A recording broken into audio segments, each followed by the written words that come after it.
we just kind of want to talk about like how like are you doing like as like a person of color that's like going through this right now, and like as an artist who like influences like the community around us. Okay.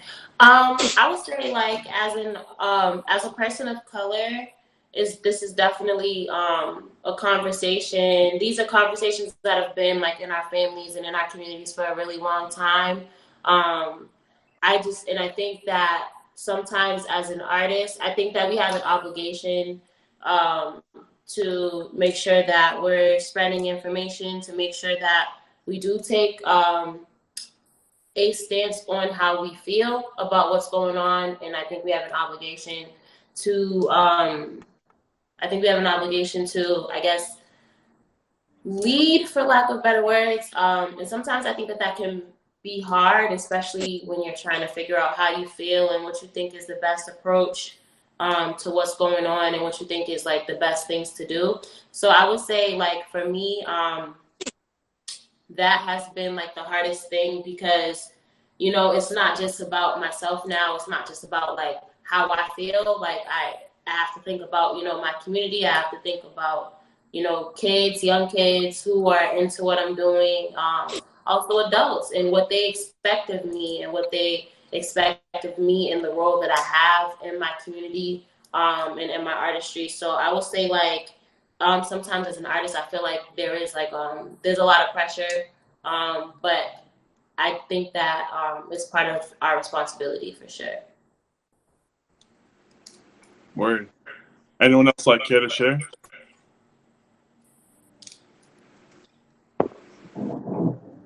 Yeah, I feel like it's been overwhelming in a lot of aspects, and also motivational, right?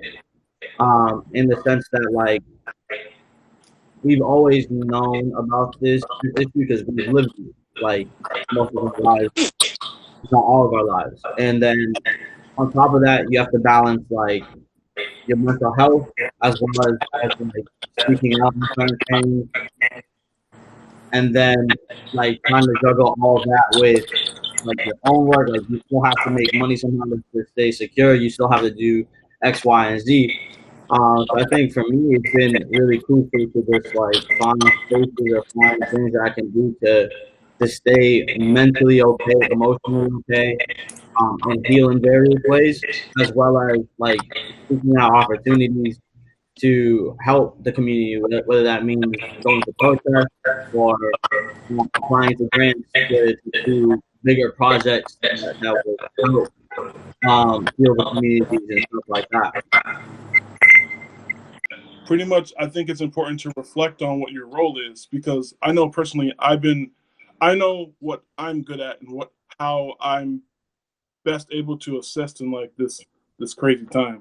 So I'm saying like I know that a lot of people are confused, and like maybe people in this room might be confused, but whoever's listening, I think it's important to just reflect on like what you're doing, how you're feeling, and like ultimately see like how you could best help, because I feel like there's just so many people that are just in this weird middle ground where they're upset and angry and sad and depressed and tired, and that's all okay. But I also feel like it's just very important to just like sit back, take a deep breath, and just like try to figure out like how you fit into this and what you can do to contribute, pretty much. Yeah, I like what you just said, Rilla. As like a white passing non-black POC, I'm like in a space that I make beats, and I'm in a black space, and I've always been aware of social injustices, incredibly like racial injustices, and how fucked up everything has been systemically.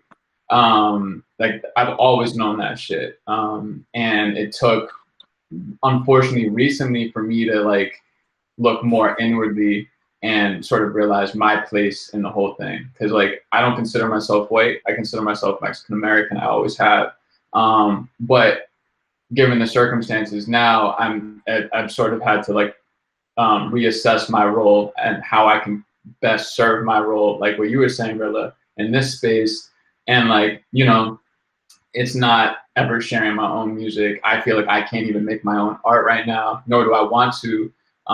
And like what I've been finding for myself is my best space right now is to keep sharing information, educate myself, continue the learning that I've been doing, and like an obvious like kind of contribution that I've been making recently is really just trying to like be aware of like my Black artist friends, both people that I know personally, my, you know, people that I know in my networks, and just try to use my platform in whatever way I can to like help promote that voice and kind of mute my own. But like at the same time, I don't think, at least from somebody like me or a white person or whatever, to sort of like mute yourself altogether, I feel like is, you know, isn't the right move either. And it's like, might as well be sort of promoting other Black artists while you're trying to stand for something, you know? So I've been kind of finding myself in this new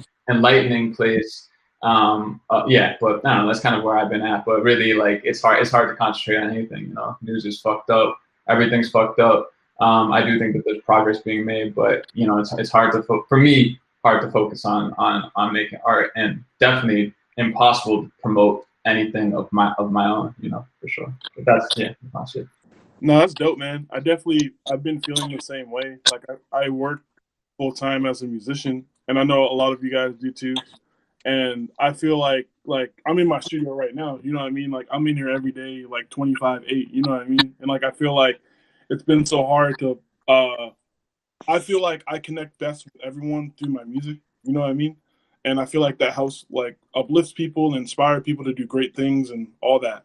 But I've been feeling in this weird space where it's almost like inappropriate, you know? And I kind of want to like talk to everyone about that, because it's like I have mixed feelings about that, but like how do you guys like feel about like just like using your own art to like uplift people, even like in this like time like now, you know what I mean? Like is that something that you feel like is needed, or like do you think people want that, you know, or like what do you guys think about that? I'll say it's not about what people want, to be honest. It's about what you want, and that's just from the perspective of as our duty to make sure that we're telling the stories. You know, people forget that hip hop is political. Hip hop is not just a cultural movement; it's a political movement. You know, and obviously, you know, we are all in some sort of vein a birth child of hip hop. So don't look at it as selfish, for sure. Secondly, I think that weird space that you're feeling, that a lot of other artists are feeling, is maybe this kind of this shift between making like kind of really talented and dope music that's not centered around pain. You know, like this is time where like this is a time of pain, and you know, kind of really understanding that you have to shift your perspective, and that's the kind of the way you have to kind of make music now, because that's how you're feeling. You know, music's all about processing. You know, you're in pain right now, so for people to be like, damn, I don't know like what to make, because your mind is stuck more so in the, I guess, the general way that you make music, where it's like, yo, like it's really probably more so pain focused right now. So yeah, so that's what I'll say about that, you know. And then secondly, kind of going back to your first question about how we're feeling, you know, I think I honestly I feel great, and I only feel great just because it's one of those things where I've kind of had an epiphany of what I have to do.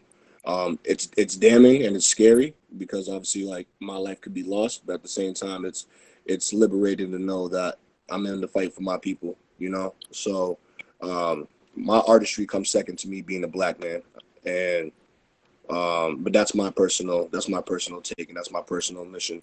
But through all this, I just want people to realize like if there's a mission at hand, we got to figure out what it is, you know, because I do feel like there's definitely division, and there's a lot of media driven things, there's a lot of state driven things that are continually dividing people on what the actual mission of these protests and of this movement is. So, you know, having that clarity in mind is very, very key.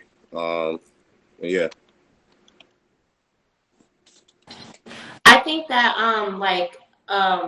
to kind of like piggyback on what Kadeem said, I think that, you know, it's about what's important to you. And I think that if you want to continue to create, it's okay to continue to create. But I also think that what happens is, and the reason why some of us are like stuck is because we need to make sure that even if we're creating that, we're keeping the conversation going. The conversation has to continue to go. Like, I think Rihanna, I forget when it was, sometime earlier this year, she accepted like an NAACP award. And even though like the conversation did not have to be centered around how important it is to tell like your white colleagues and business partners, people that you work with, whether it be, for us it would be in music, you know, people that we get beats from, people that are helping to promote our music, people that are putting us on platforms, things like that, how important it is to make sure that we're telling our colleagues that they need to get out there with us, that when we're marching and we're protesting for our friends' lives, you know, they make money with us, they make notoriety with us. It's important that they're out there with us when we're fighting for our lives and we're fighting to protect the lives of black women, black women and black men. So I think that, like, you know, us continuing to create is fine. But I think that, like, even when we're creating, not that everything that we create has to be centered around what's going on right now. But I think it's important that when we are given platforms or when we're speaking about something, that we just reiterate and keep that conversation going. Yeah, I think for me. Oh, my bad. Go ahead, Rilla. No, you go. I was just agreeing.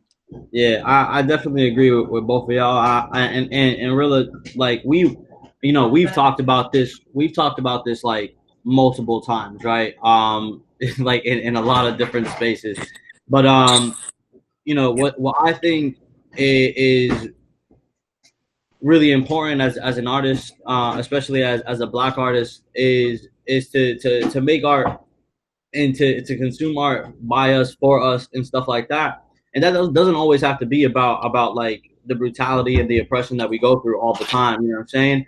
And I think a lot of times, again, like for example, one thing that we talk about often is like making music, making art that's for us, that's just about us being happy and loving each other and like stuff like that. Like what are the cathartic things that are involved in our lives? What are the things that we aspire to like get, you know what I mean, in those moments, right? Whether it is something as simple as a book about black people in the barbershop, you know what I'm saying? Like or eating certain foods or taking care of their hair or dancing to different musics and stuff like that. Like you have this whole African diaspora that you have to really delve into, whether it's pre-colonial or contemporary, and it's something that's super important, you know what I mean? And I think that you shouldn't ever feel guilty for expressing those desires, because again, like this is, I feel like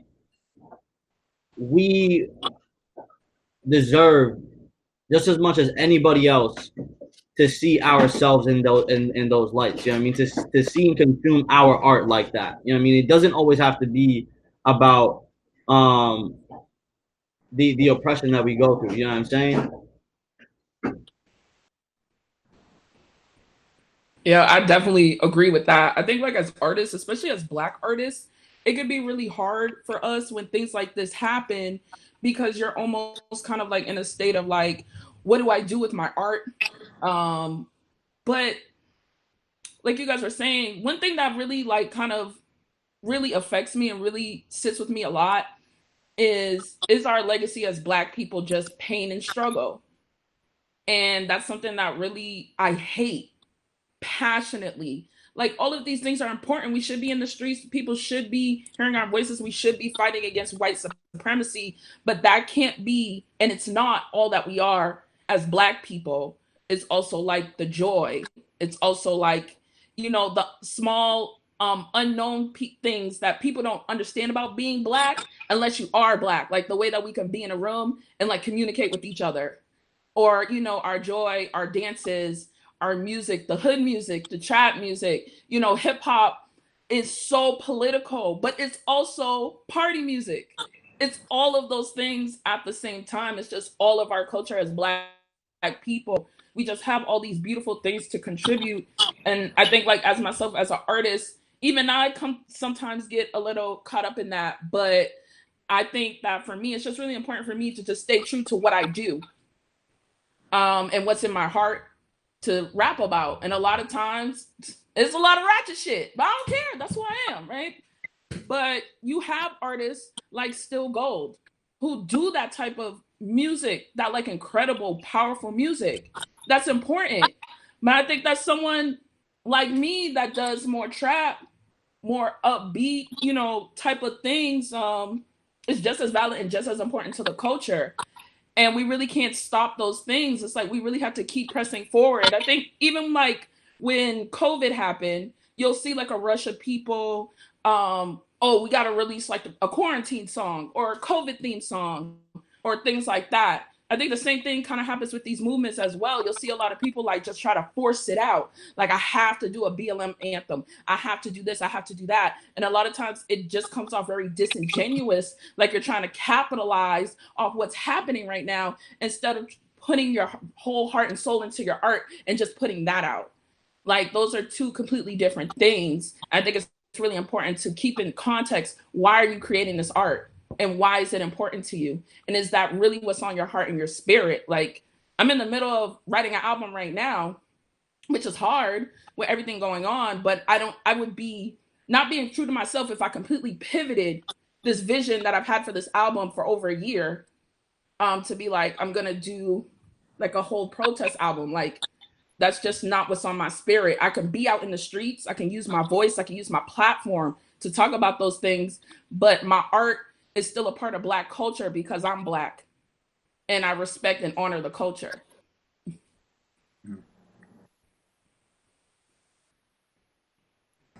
I think I agree with you too, and I think that it's a misconception though, like when people think that, you know, all we are or all that comes from us is pain and struggle, because like if you want to be really technical, every genre of music was created by people of color, Black people. We can say that, every genre, not even just hip hop and R&B, blues and gospel. Every genre was created by Black people. I think that things that are hip and trendy, whether it be physical appearances of women wanting to have full lips or high cheekbones, wanting to have broader hips, or, you know, wanting to tan your skin, or things that are cool with hair, things that are cool with styles. A lot of that comes from Black people. But I think that when it comes to the things that are super duper great about us, like music that people are into and or being creative and stuff like that, because Black people, we are a very naturally creative people.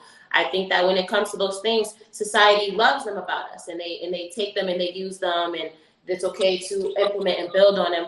But when it comes to the value of our lives, it's kind of like, I don't know. It's like one of those things where people are like, well, I don't know if I want to fight for this, or I don't know if I want to be a part of this. Like, yeah, I do like to, you know, wear my hair this way, or yeah, I do really want to, you know, contour my face so that, or contour my lips so they look bigger. I really want to do this and I really want to do that. But I don't know if I want to, you know, put my life on the line, or if I want to fight or stand up or speak for where that comes from. And I think that because, like, you know, especially being Black, we know, you know, our contributions to music, our contributions to society, our contributions to even just everyday living or advancements, especially in America, period. I think since we know that, and then we see that, wait a minute, we've done all of these things, you know, yet here we are, and we watch somebody be, you know, brutally murdered, and you guys don't even want to take a stand or say whether or not you think that that is right or wrong. And I think that because of that,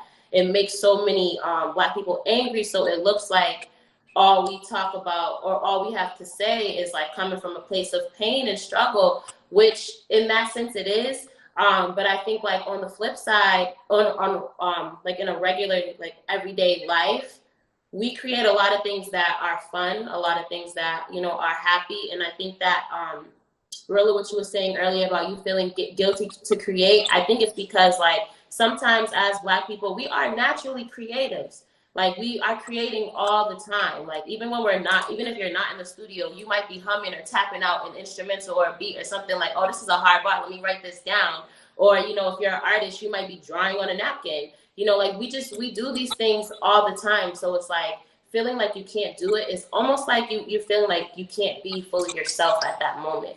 And I think that the reason why it does feel like that tug of war is because we are creatives, you know? And I think because we are creatives, I think it's important for us to continue to create. Doesn't matter what you talk about. Like, you don't necessarily have to be, you know, a super conscious or a woke rapper. I think, like, if you are a trap artist, I think that, you know, if you make pop music, I think if you make, like, radio ready type hits, whatever you do, I think it's important to still continue to do that, because I think that that's a part of what makes us Black. The fact that we are creatives, the fact that we have so many different things that we like to do, the fact that we're not all the same, but we still know how to like finesse and flex in what we do and do it very well.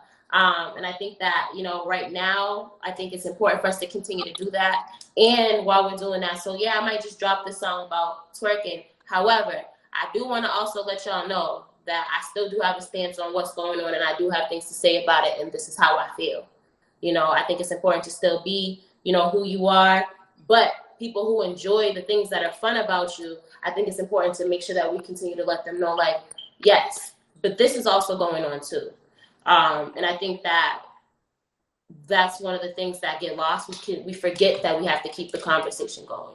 I think it's proven that protests and things like that work. They are very effective. You know, like even in the 60s when they were so the rights after Martin Luther King was assassinated, I think they were protesting for like 6 days straight. 6 days straight. Riots broke out everywhere. Like $47 million in damage was done to that happened here in the United States. And after that, policies were put in place. So yes, I think that protests and things like that, I think that they are effective. Or even with what's happening now with the officers finally being charged, which is crazy, but they're finally being charged. We're protesting all over this country, but they're finally being charged. So I do think that us all coming together and us working, it works for when we need it to. But I think that in order for us to see progressive change, to see permanent changes, like there's no reason why we should have to protest, why we should have to riot all over the world for these men for them to feel pressure, for these men to be charged. But I think that in order for that to be like those progressive changes to happen without us having to necessarily protest, I think we have to keep the conversation going. We have to. Like, we can't like lose it or let it like get swept under the rug because nothing's going on, because we have these things where every 4 or 5 years this is happening again, and it's always been that way.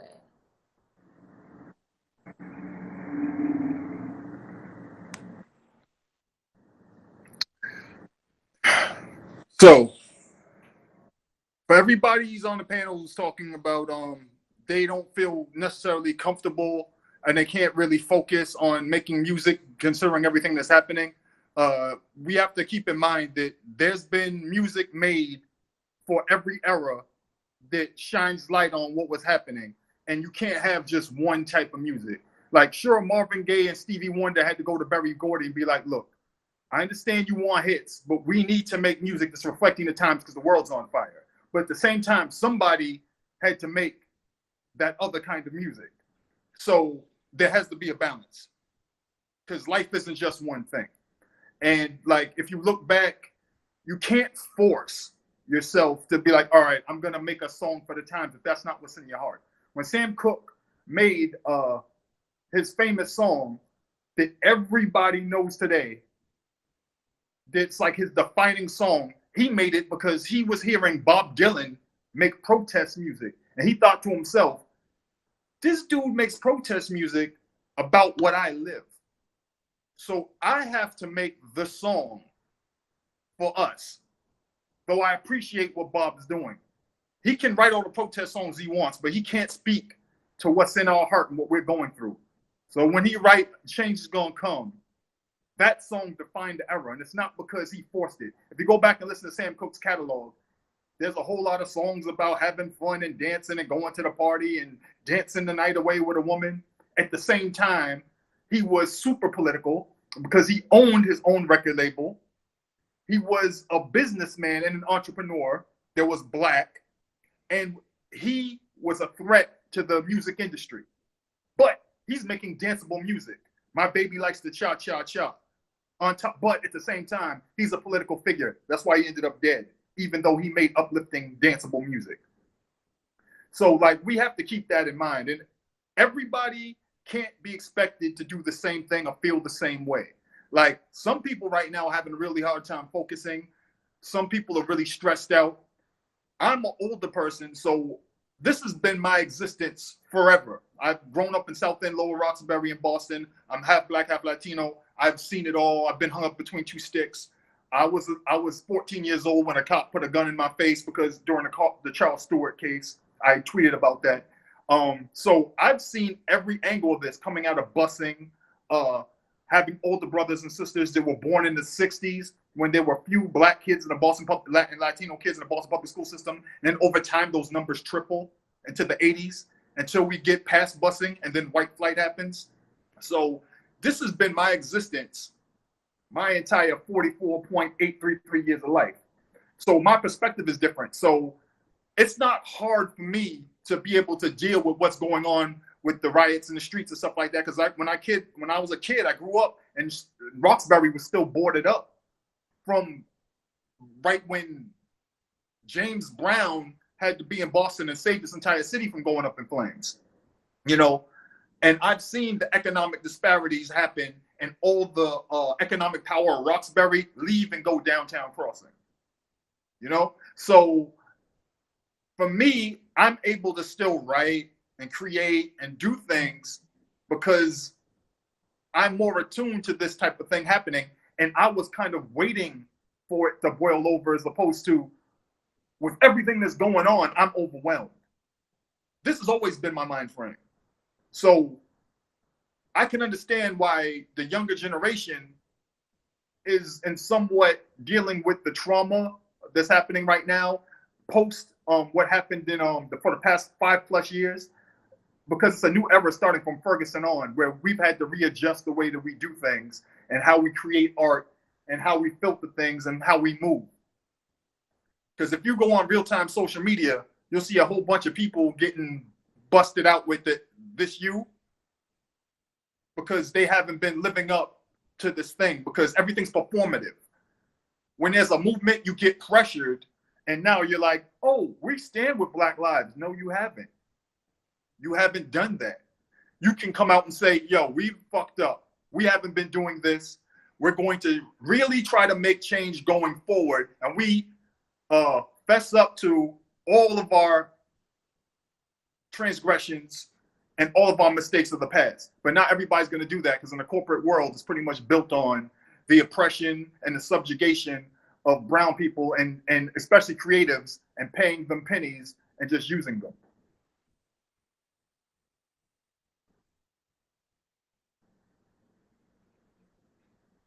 That's super dope, man. I really respect that like insight, because that's something that like I'm not a lot younger than you, but like I'm younger than you, and you have a lot. You've seen so much, and you've done so much, and like that's just really enlightening. So I really appreciate like what you said with Brandie, Lightfoot, you know, Cake, all of you guys. It really just helps me deal with like that weird feeling I've been having and that insecurity. And I feel like I have a little bit more clarity about like what I want to do moving forward.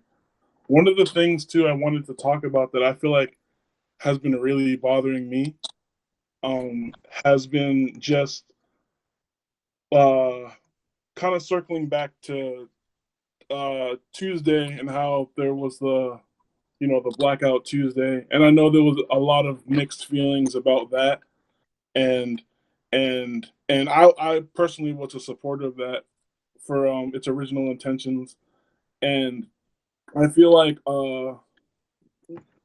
we as a community, as Black people, as minorities, people of color, and just everyone, I feel like when things happen like this, like I know a lot of people are doing like a lot of donations. That's their way of contributing. People are sharing information. That's their way of contributing. People are going out and physically protesting. That's their way of contributing. And I feel as though like when that happened, I've seen like I've literally had people comment like when I posted the picture, oh, this is the stupidest thing ever. This is so dumb. Like whoever came up with this was really stupid. And I'm like, I think that things happen, you know, like I'm sure like whoever intended to make this version of a protest didn't have intention for like to block information if it did to reach certain people. But I think it really hurts because I know that it comes from good intentions, and also like the way I think about it is like, okay, we have peaceful protests that we intend to be peaceful and sometimes get violent. That doesn't mean it's the stupidest thing ever. And I feel like that's obviously it's not like a direct equivalent, but it's just the thought of just us being unified as a unit. You know what I mean? Like everyone's entitled to their own opinion. Everyone's entitled to think how they want to think. But when we're fighting for the same thing, and especially when like I know people need to talk and get things off their chest and stuff like that, but I feel like in these times, like it's very important to be, unified and like come correct. And also, if you're going to speak on something that isn't directly helping someone, you should help someone at the same time. Like whether that be like passing on information as you're doing it, because this is only like something like that that's just definitely hurting us in the long run. Because like people, I feel like a lot of people don't take a lot of people of color seriously, and that's a big problem. That's an issue in itself. So it's like just coming correct with information, just fact checking everything you're posting, because like we don't have the luxury of being wrong on something right now, and like we don't have the luxury of like just really spreading around like weird information or opinions without any constructive criticism. You know what I mean? Like if I'm gonna talk about something that I'm personally not doing, and then just like that's it, and I know like I'm an influencer, I know like I help people, and I know that people look to me for guidance. Like I feel like it's my due diligence to also like if I'm gonna be doing that, spread good light and spread great information and stuff like that. And I've been seeing a lot of like people just bashing protesters, or people bashing donations isn't enough, and this isn't enough, and that's not enough, and like we need to really come together. And like I wanted to see like how like that personally touched me, because like I believe we could all live together. I believe we could all work together, and not just like people of color, not just like white people or whatever, but just everyone in general. So it's like I wanted to see how you guys felt on that, and just like had any good sources of information. Where do you guys go to find things? Because like I said in the beginning, I'm not the best person to go to for information, but I am down to share it. I am down to try to fact check and make sure it's like clean. You know what I mean? Yeah, I mean, kind of like going back on what Dar was saying about performative action, I think that's, I mean, there's been countless examples of like this happening, but like a really like solid, quick example that I saw yesterday was a famous DJ named DJ Qbert tweeted out "All Lives Matter" in some context, and people jumped down his throat. And whether he lied about his response for it or not, I don't know. Maybe we'll give him the benefit of the doubt or whatever. But his whole defense for it was, "Oh, my bad, I didn't know it existed yet. I just thought all lives matter. So why not just post about it, because that's how I feel." And yeah, that might be true, whatever. And then people jump down his throats. So, but that is a prime example of like when action becomes fucking lazy and it detracts from everything. And that is the blatant example of performative action, where like all you needed to do was type in Twitter, and it would take you 2 fucking seconds to realize how bad of an idea it was, and how destructive it was, and how like completely anti this whole black movement is. And so like I just kind of went on a rant. I forgot where I was going with all this, but like basically I agree with what you're saying, Rilla. It's like it's important to do your research, and like I think that for a lot of white people and like me, non-black POCs, it's important more than ever to really, really understand where you stand in all of this, right? Whether you realize that, like, what is true anti-racism, and like where do your individual biases actually fall subconsciously or consciously, right? And so like just doing that work, and like if you feel like you've done enough work on yourself and really, really understand your perspective and where you stand and everything, then maybe that's the time to go out and start spreading information that you've actually done research on doing, But if you're just sitting back and you're like, all right, word, let me just post a black square, and then fuck, I'll put the Black Lives hashtag so people really know, and then you realize now you're fucking up that whole movement. Instead, all you really needed to have done is a little bit of research to know that that's not what you were supposed to have done. Now, granted, I'm not saying that that movement was perfect. I really don't. I have no idea. Like it started from like the music industry. I already don't trust them. Whatever. It kind of begins and ends there. But I do appreciate the solidarity of it, and like that in that context, I think it is a really powerful thing. But when you start like becoming absent of the hard work that it takes to know what your action is gonna like, what the outcome will be, know where you stand in it, know your responsibility in it, know where you stand in the context of history and how your people have oppressed other people and all that shit. It's like you have to do that work on yourself first. And I'm definitely speaking to white people, white passing POCs like myself, like blatantly in that. But I think, yeah, that's my 2 cents. I'll back out on that, but.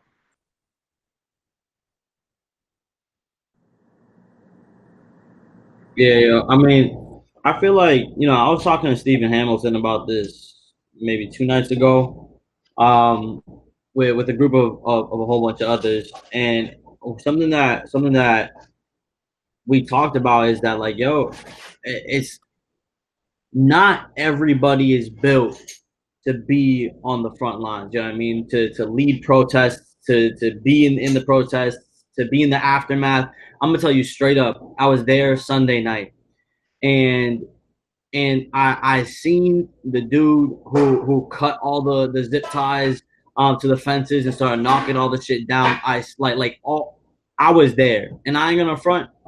It was traumatizing, bro. I was tight. You know what I'm saying? Like, I was tight to see what they were doing. I was tight to see what the NBA did, MBTA did with the police and shutting down all the train stations. And then yesterday or maybe 2 days ago, post, hey, we didn't shut down the train stations. We just or the train system. We just shut down the stations that y'all were at. And it was like one of those things where it's like, not everybody's for that, you know what I mean? And it's not everybody's responsibility to be doing that, right? To be on those front lines. Some people need to heal themselves and get ready for that. Some people need to, again, spread resources. Some people feel like they need to spread some kind of other resource to help with mental health and stuff like that, you know what I mean? So it's not, I don't think that everybody's, and I'm speaking for myself, but I think like when it comes down to it, not everybody's built to help in the same way, right? And that's okay, because we need people in various spaces. You know what I mean? I know a homegirl in Rhode Island that doesn't feel comfortable going to protest, but instead she's just drawing mad portraits of a whole bunch of people at $20 a pop, and she already in the last 5 days raised $5,000. You know what I'm saying? And like that's dope for all the bail funds and stuff.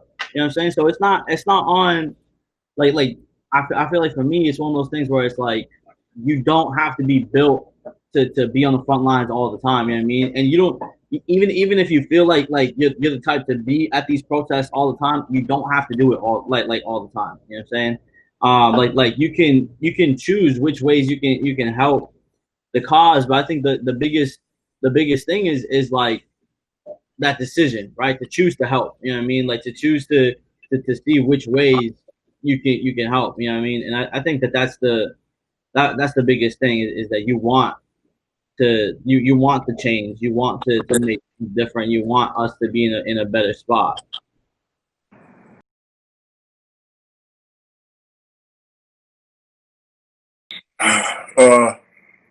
Twitter.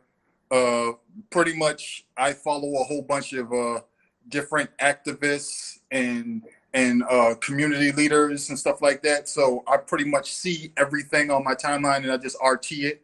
So everybody else has that other information. But as far as like actually being out there on the front lines, I have so many other things going on myself that I can't physically be there. So my role is like disseminating information, actual fact checking in real time, because there's a lot of things that happen where something will come up on a timeline and it turns out that somebody put it there as like a diversion or to put out disinformation. And earlier, Lightfoot was talking about Q-Bert. Q-Bert is a lost cause. He knew exactly what he was saying. He's a conspiracy theorist. He's into QAnon. He thinks George Soros is behind everything, and he thinks Trump is funny, right? And that's why he supports him. So don't give him the benefit of the doubt. He knows exactly what he's doing. He's always been on this shit for years. But it is what it is. Those of us who have been in the community a long time already knew, and we're disappointed by it. But it's not a shock to us now. But going back to the other, it's really important to make sure that you don't fall for the banana in the tailpipe and the okie doke. That's why a lot of us were put off by the usurping of the show must be paused cause, which was started by 2 black women and then became blackout. And they didn't outline exactly what it was, because those of us that have been around the music industry for a long time, and I'm old, so I was reading contracts when I was a kid in the early 80s. So New Edition's original contract and them getting their name back, I have the whole full folder in my room. But the whole thing is that, like, if the music industry was really trying to do something to help black artists, it could have gone back and it could have reverted all the rights and all the masters to the people that did their original recordings at the beginning of the LP era on. So that means 1964 through like 1985, 86, 87, 88. All those artists that they had signed who are no longer putting out music, whose music is out of print, but it still gets played and can still be published, release their masters so they can do what they want and they can make their money. If they really wanted to be about, we're going to amplify the voices and do things for like Black and Latino artists, and they haven't done that. So anything else the people are doing, man, is just pretty much a performative to get ahead of the narrative and try to buy themselves some time. And I don't play that shit. I mean, if you're gonna be about it, be about it. I'm from Roxbury. I don't have time for anything else. I just posted a link in the chat. Basically, it's from Children of the Soil. It's a little blog about kind of understanding your role in times of revolution and really making sure that you can discern between who you are, and you can fit into multiple aspects. You know, there's roles such as like a healer, experimenter, disruptor, frontline responders, et cetera, et cetera. So, and it has like kind of what each of the roles kind of are. I think from there, you can look at that, kind of understand where you're at currently in the situation or where you would want to be. And then another thing I'll say too is the second resource. I mean, that's just a resource that I posted right now, but the most important resource, if we're being honest, is education. You have to really understand, right, where this is coming from. Like, people are upset, people are mad. When people talk about Black Lives Matter, currently it's obviously from the scope where we're talking about police, right? But obviously there's overarching things that happen within this, you know?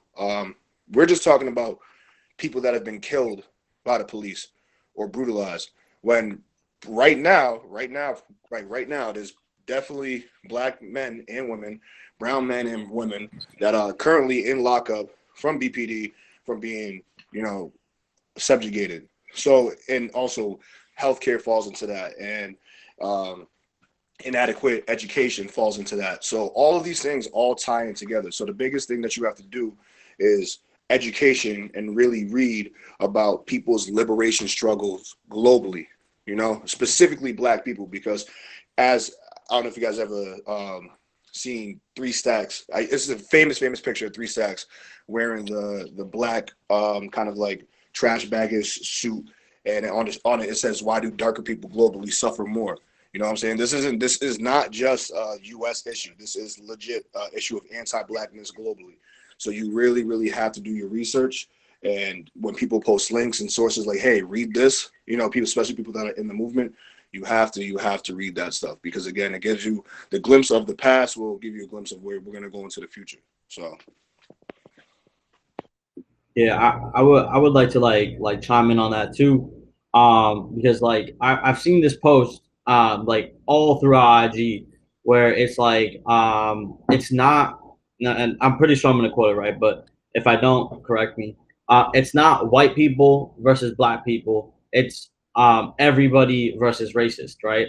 And to be honest, I disagree with that. I don't think it's white people versus black people. I don't think it's everybody versus racist. I think it's the people versus institutions, and the institutions that have been built over 400 plus years across the world, but specifically in America right now. And that's the thing. That's the thing that I got a problem with, because like when we talk about racism and stuff like that, a lot of people again equate racism to prejudice, and I'm not saying that prejudice isn't a part of racism. It's just the fact that it, like, racism is a system, right? It has to do with a certain demographic oppressing everybody else, right, or oppressing other races and stuff like that. And my thing is like the more you understand the institutions that allow that to happen, allow police brutality to happen, allow inequitable resources in communities, and gentrification and poor schooling and et cetera and et cetera, you understand where like what we're fighting for. When we say Black Lives Matter, and you understand like the fact that we are subjugated to incredible oppression across the board, not just police brutality, right? When we say no justice, no peace, when I say it, I'm not talking about just the police brutality. I'm not talking about just the people who are at lockup. I'm talking about the institutions, bro. We need to rebuild the foundation of these institutions, dismantle and rebuild these institutions, so that when we build the foundation, we're there, right? Like we're ingrained in that foundation, so that this shit don't happen again. Because again, we talk about it 4 or 5 years ago, we were doing the same shit. We were doing protests all the time, right? And here we are again. And this is where we're going to be again and again and again, until there's major change to the foundation of these institutions. You know what I'm saying? Like that's so I agree 100%. I definitely recommend checking that link out that Kadeem sent, because I read over and I've seen it a couple times, and it's definitely a go-to. I think this is also why it's so important to talk about, roles and different things that we can do during the revolution, because so much attention gets put like on police brutality, which is super fucking important. But then we also have all these other institutions that no one really talks about. Like, I have a degree in criminal justice because I thought I was going to go into the system and change it from the inside out. That didn't work. I'm out of it now. But I work in nonprofit sector as my day job. And no one talks about, unless you work in nonprofits, no one outside of nonprofits talks about how racist nonprofits are, and how they're dominated by white women who come into our communities and think that they know our communities better than us because they read it in a textbook, don't give us positions of power, keep us on the frontline positions. We never get to be executive directors.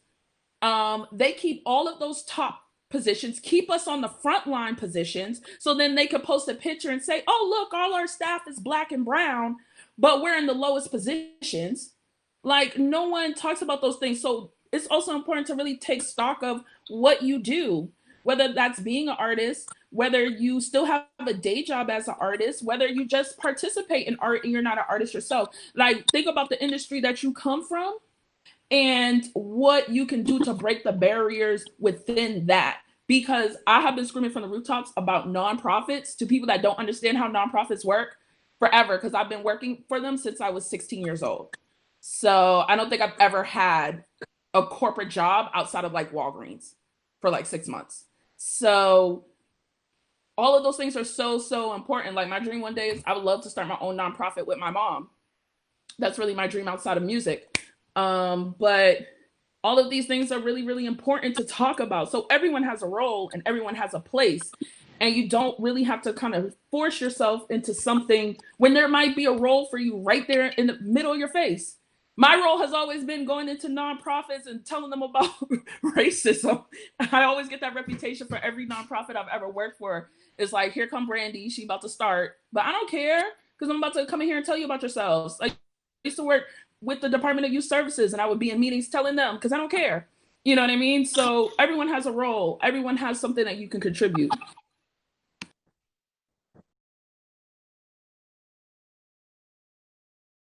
I'm gonna try to give like the briefest answer, because I've worked with a lot of social workers.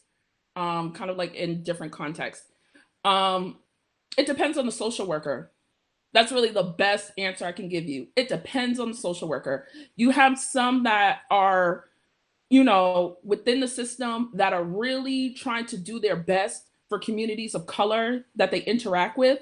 They're doing their best to fight against these institutions, because on one thing you have like nonprofits, but then you have like the government entities like DCF and DYS and DTA, which is like a whole different beast, right? Like that's way different from trying to go up against Anne, where like her 13-person nonprofit. So totally different thing. The thing with social workers also is you have social workers that will come into the community kind of like with that air of arrogance, like I know better than you, and I'm here to teach you how to be a human. Crazy things like that I've witnessed just being in this field. But then you have the ones that can work within the system and try to make it better. But like I said, it's that other part of social workers that really do align with the system and try to force people into different situations that they probably wouldn't have been in if they had like a different social worker that was culturally competent or a person of color. That, and not just any person of color. It really has to be a person of color from your community. Because I also can't stress that enough. Like, I'm from Dorchester, so I understand being from the hood. Like a Black person from Shrewsbury, yeah, we might be both Black, but they might have to do a little bit more work to kind of understand what it's like to live in an impoverished community that has like the boot of police on their back. That's a completely different experience, something that I realized moving out to the suburbs. I live in Newton now, and I never realized how differently people are policed in Newton versus when I lived in Boston. It's completely, I don't see police at all out here, at all. Only time I see police is construction details, and they're mad friendly. It weirds me the fuck out. I'd be like, who the hell are you talking to? But, because I'm traumatized from living in Boston. But, like, real quick, one story I'll never forget. My mom also works in nonprofits as well.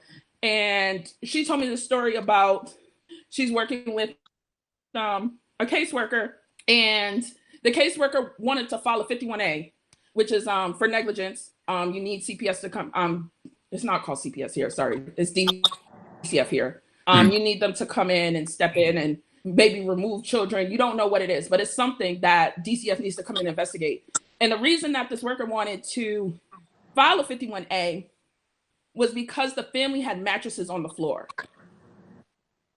which is crazy when you think about it, that this white woman went into a Black family's home and said, I feel you're negligent and DCF should step in and take over your parenting, because even though your apartment's clean and everyone has a bed and there's food, you don't have a bed frame. Those are the things that happen in nonprofits and with social workers that aren't culturally competent or do not come from the community. And that's a huge, huge problem. No one should have DCF in their life because they don't have a fucking bed frame. That's ridiculous. I don't have a damn bed frame. I'm 33 years old.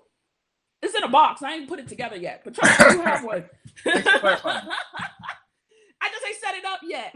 I just got a new bed. But damn, does that mean the police should come in my house? My house is clean. All my bills is paid.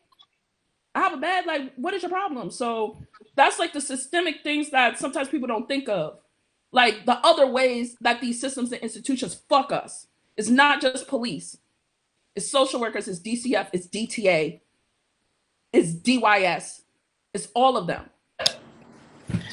To piggyback on what Brandie said in the question about caseworkers, I completely agree. Like, I can say I haven't necessarily worked for DCF or anything like that, but I am technically a foster parent. I did have kinship foster custody of my younger siblings. So I would say, like, in the years of my life, I've had several caseworkers.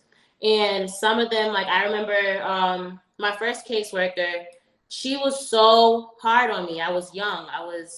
I just turned 19. She was so hard on me, and I didn't understand because she was also Black. I'm like, dang, like, I mean, you you know that I'm like fresh out of high school. Like I'm trying to work like these 3 jobs so that I can make enough money to do this and do that for my siblings and so on and so forth. And she said, and she straight up told me, she was honest with you. She was from Mattapan, and she straight up told me, she said, I'm hard on you because I know that once you've had your brother and sister for 2 years, you're gonna have a different caseworker. And she's like, and I can't guarantee that, you know, if you guys don't have everything, again, like a bed frame, or if you don't have everything, like if Jamin and Jalen don't have an extra $100 in their bank account, or if they don't have this, or if they didn't go get their physical on the exact date that they were supposed to go get it, if they don't have everything, that they're not going to consider you unfit, or they're not going to think you're mature enough, or they're not going to think this and that, because that's how the system does it. And then when my siblings turned 18, I remember I called my first caseworker, and she encouraged me to have Jamin, you know, that they could stay in DCF, because you do have certain advantages, like they will give you like money towards college, things like that. Or, you know, I could sign them out of just like being in the system. And she said, like, sometimes, you know,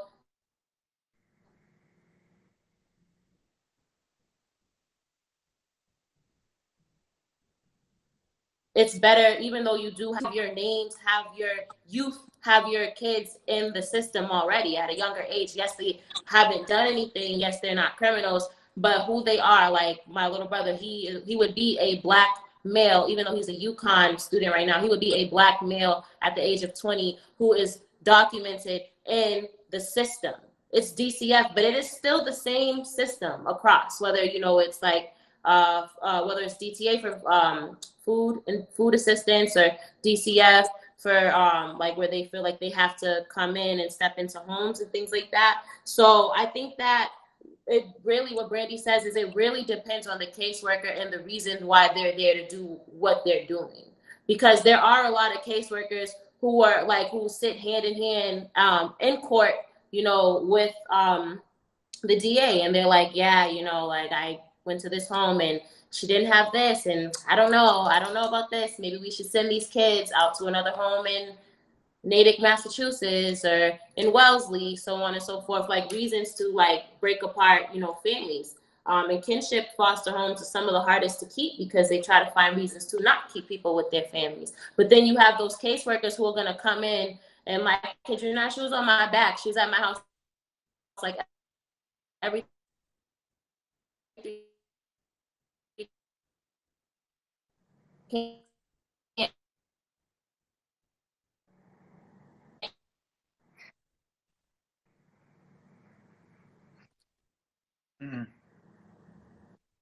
She's chipping out.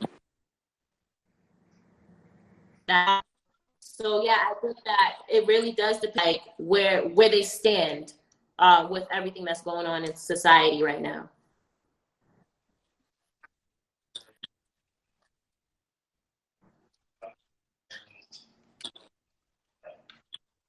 Yeah, I think I think that what Brandie says is really, really important, in knowing that it is about the specific caseworker and where they stand and what's going on in the system, because you are going to have those caseworkers who are going to work hand in hand with the DA and family court, and they want to break apart families. They want to take kids out of the home, and then you're going to have caseworkers who want to come in and, like, yeah, they might be a little hard on you, but they're doing this because they're trying to prepare you for what society is going to throw at you now that you are you know, you're in the system, now that you are responsible for other youth in America, and so on and so forth. Like, and I would say, like, from being in the system as a child and then being a foster parent, I know that there are caseworkers who, like, fall on both sides.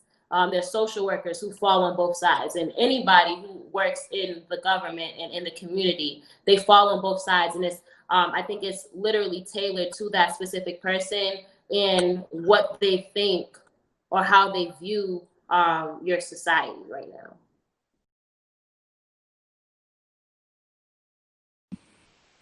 I think, yes, like having people that are from the community work in these organizations is important, but there's only so much we can do from the inside. Like these entire institutions need to be completely destroyed and restarted.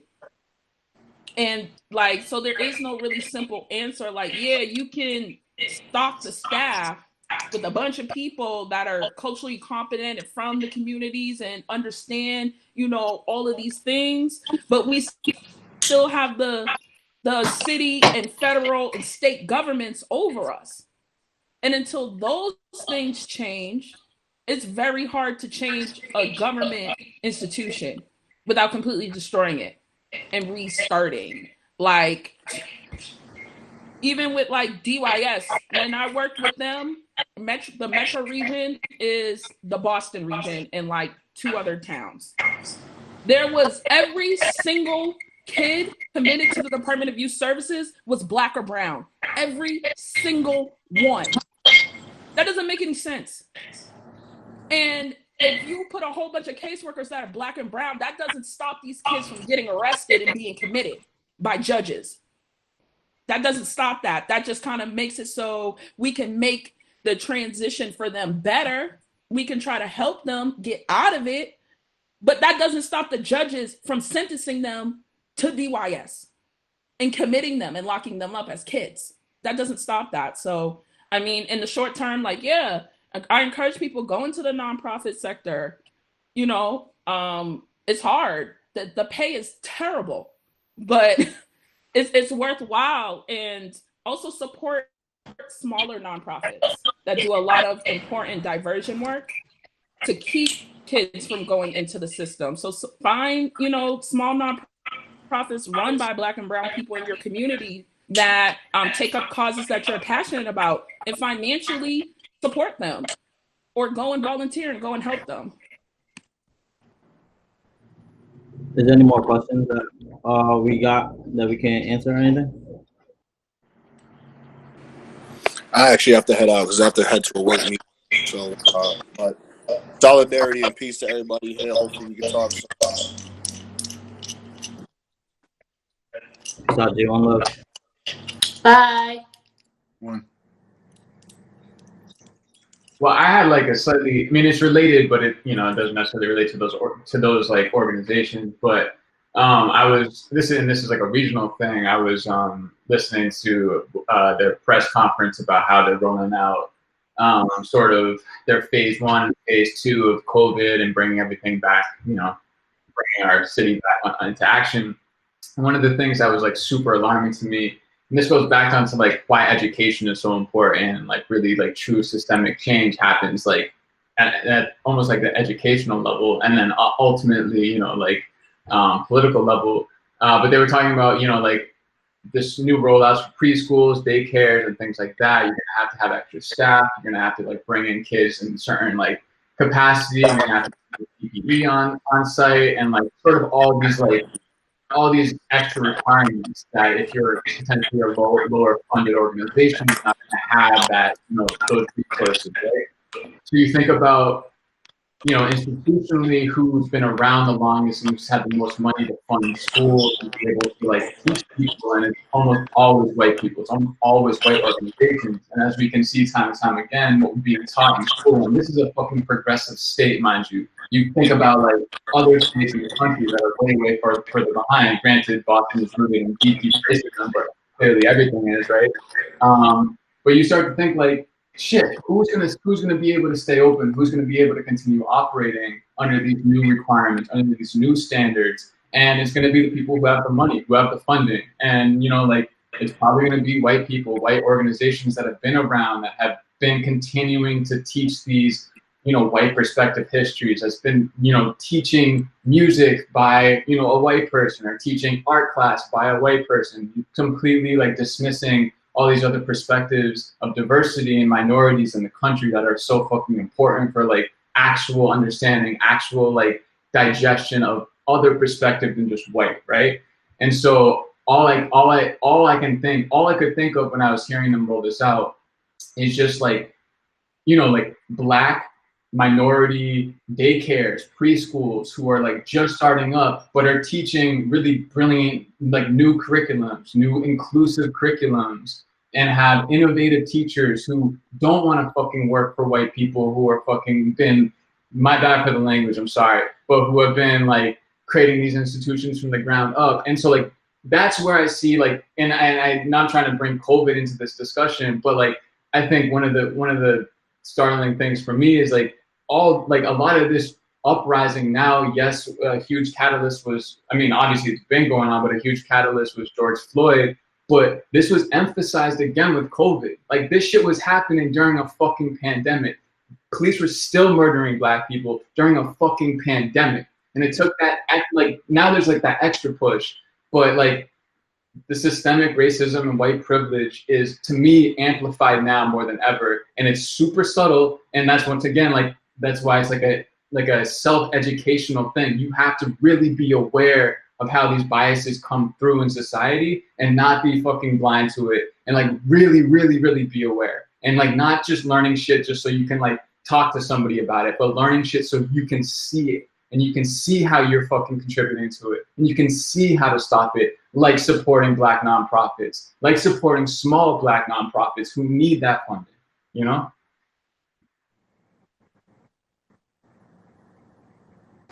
Yeah, I mean, I agree with you, Lightfoot. I agree with you completely with like educating yourself and just like even those systemic things when it comes to education and so on and so forth.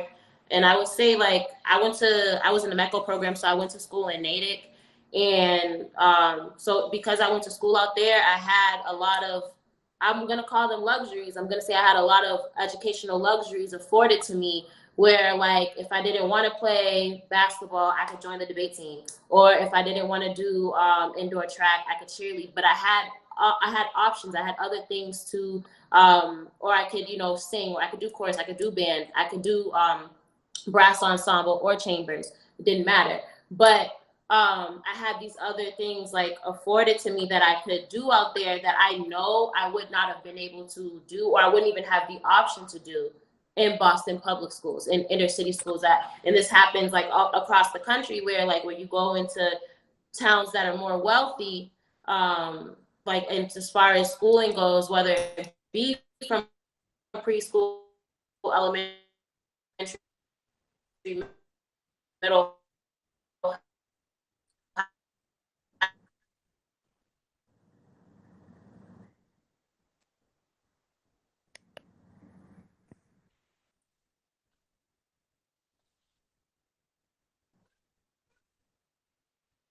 if you can't get to a boys' aid for something, education. And that's why like paying money into these nonprofits and things like that, who their goals, or smaller Black businesses who their goals are to put money into the youth and put money into the educational system, especially in inner cities, is so important, because there is a huge difference, like even in the mere education that you get in two different parts of a single state.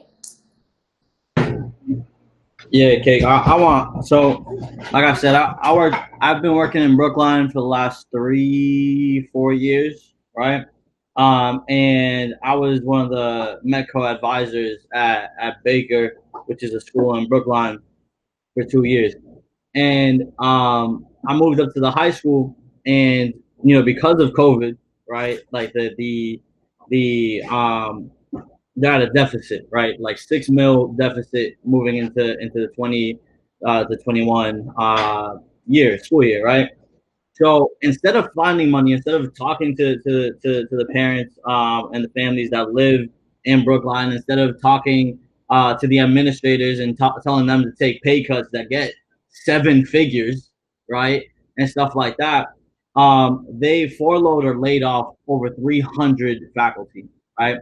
And the crazy thing that I see about it, again, I'm really close to the Metco kids. I really ride out for them. I care a lot about them. And the thing that I saw that was really evident is that like our counselors or the Metco kids were laid off. And it's one of those things where it's like okay, priorities are very clear now, right? Because of COVID, because of these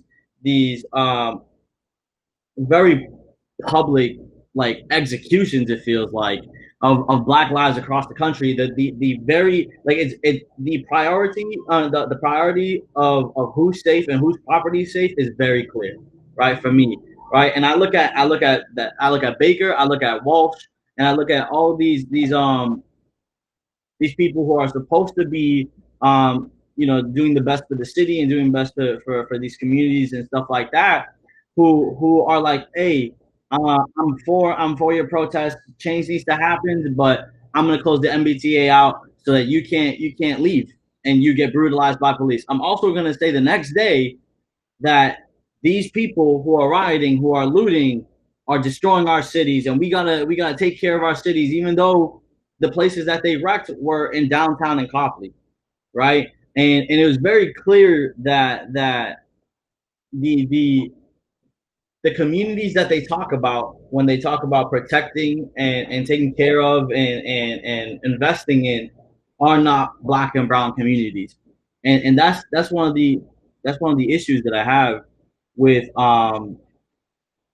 again these institutions, right? Like it's beyond policing. It is academic. It is policing. It is health. It is across the board, right? That we need to really sit back and criticize and change, right? Like again, from the foundation level, not just up top. You know what I'm saying? Because like again, you have these organizations and these private academia and stuff like that, like preschools all the way up to 12th grade, that are already starting at a preschool level talking about intersectionality and the importance of identity exploration and stuff like that, and giving these kids the opportunity to grow in a more self-aware way, right? So instead of them thinking about, if we're talking about like the Black Lives Matter movement, and we talk about black men and women, we're also talking about black lives that are trans, black lives that are LGBTQ plus, and stuff like that. Those are all inclusive, right? So when we say black lives, we're talking about black lives, right? And giving these institutions the opportunity to then educate our kids from that young age, and giving them the opportunity to grow in that inclusive way, in a way that they don't fear every 2 seconds, like running into police officers that are going to, like, again, literally kneel on their neck. Like, that stuff that's important to dismantle.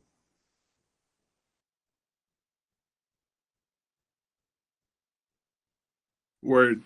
I wanted to kind of I got a dip too, but I wanted to leave you guys with some perspective and a story from my childhood. So if you don't know me, you know what I mean? Like, I'm 6'6". I'm like huge, right? I'm a large human.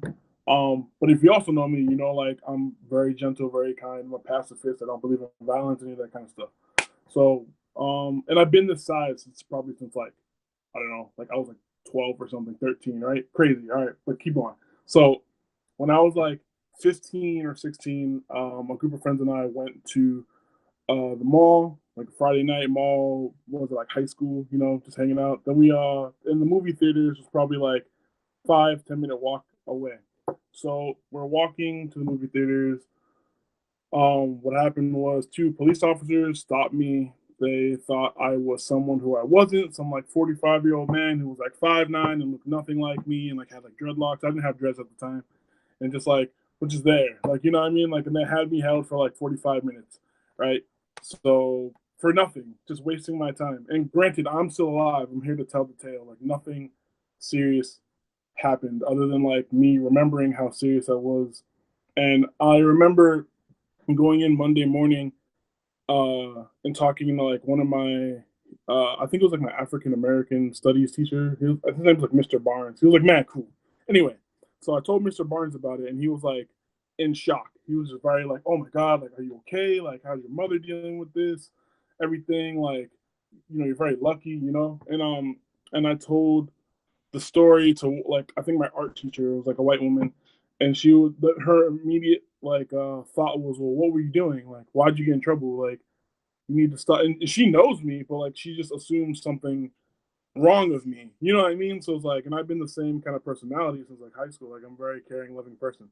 So, I mean, the point of the story is more just to like people who are like white or like people who don't really understand the struggles that we go through all the time. Like what I dealt with was very minor, but I'm gonna remember it and I'm gonna tell my children about it and my nieces and nephews about it because it's crazy. Like, you know what I mean? Like there's so many more things. People get killed. You know what I mean? People die. People lose lives.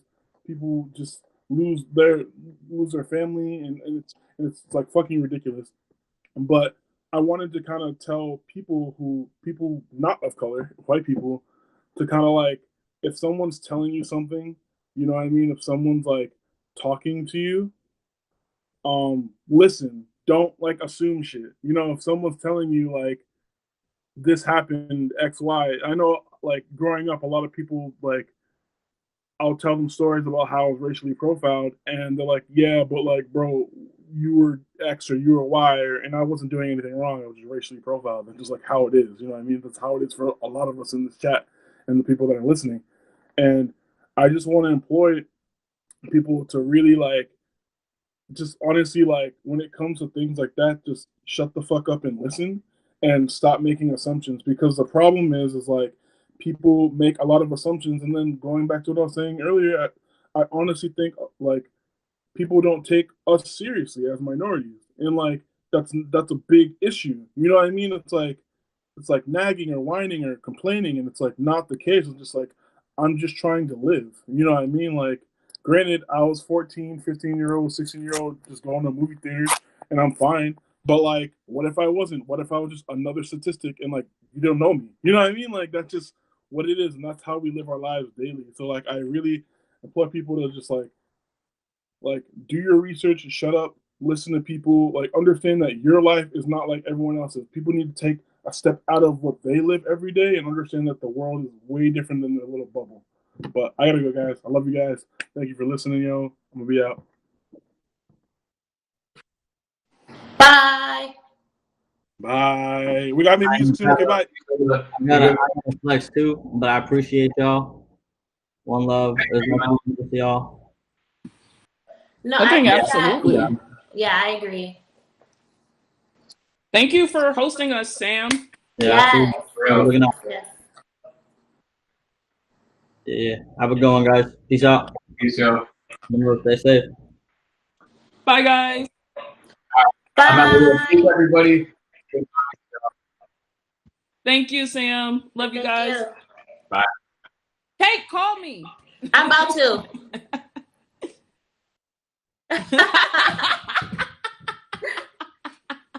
You know, I bring the exclusives to you, Sam. I'm gonna bring the exclusives to you. Bye, guys. Bye.